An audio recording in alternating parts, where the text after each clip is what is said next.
On this edition of Test Drive, you're in for a real treat. I'm going topless. Now, fortunately for you, it's this Z4 that's got the top off and not me.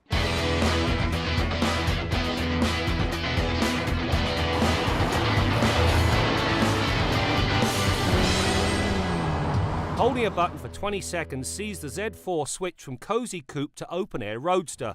While I like the 2-for-1 aspect of the hardtop, what cements the Z4's appeal is the power at play. In this case, the previous inline-6 has made way for a 2-litre turbocharged 4.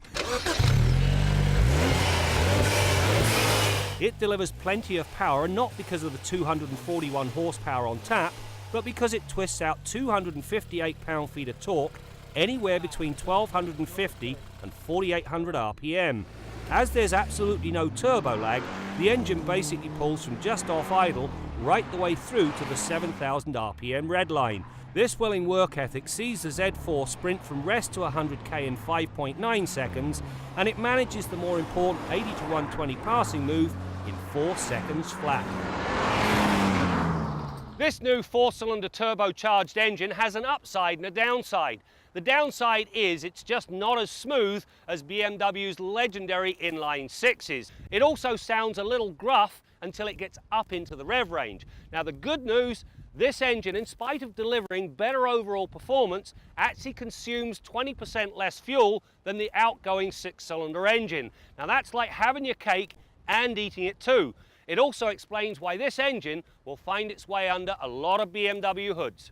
The power is fed to the rear wheels through an optional 8-speed manumatic with paddle shifters and oversized 255/35 R18 rear tyres. The transmission is a delight that services both the power and economy sides of the driving spectrum.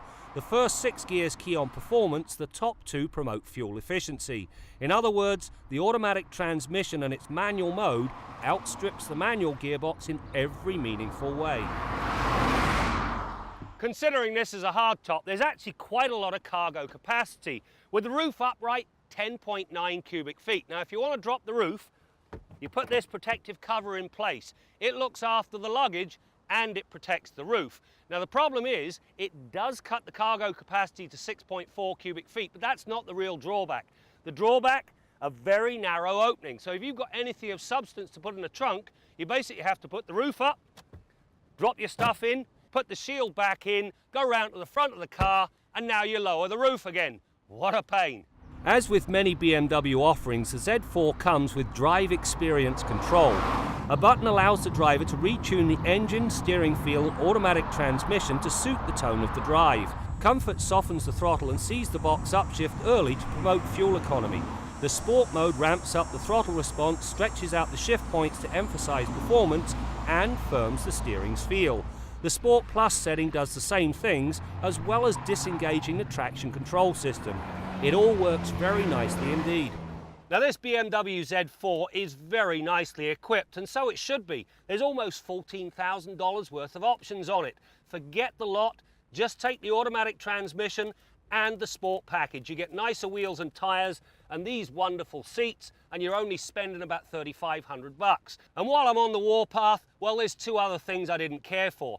As with all convertibles, when the roof is up, the sight lines in this Z4 are not all they should be. It needs a backup camera, not one in this car. The other thing, when you lower the roof, you hold one button, everything's done automatically. When you want to put the roof up, again, you hold one button. It does the lot except shut the windows. To do that, you've got to reach over here to a different button.